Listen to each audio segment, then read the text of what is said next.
In this video, you'll learn how to get started with Hugeicons in a Vue project for free. We'll walk through the setup step by step.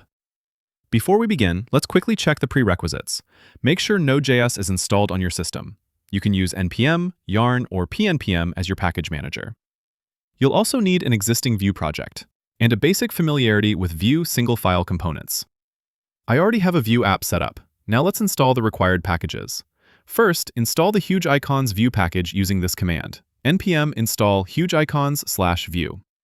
This package gives icons renderer component, which helps to render raw SVG icons from Hugeicons packages.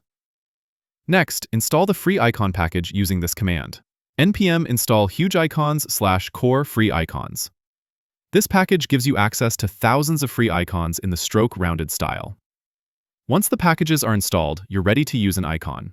First, we need to import the Hugeicons icon wrapper from hugeicons/vue.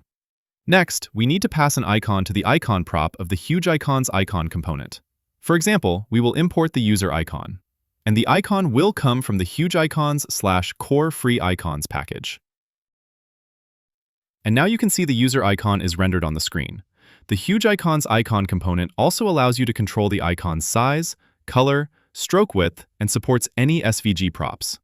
You can customize the size, color, and stroke width by providing these props. That's it. You're now ready to use Hugeicons free in your Vue application. When you're ready to go further, you can explore additional component props, view more Vue examples, and check out other Hugeicons integrations.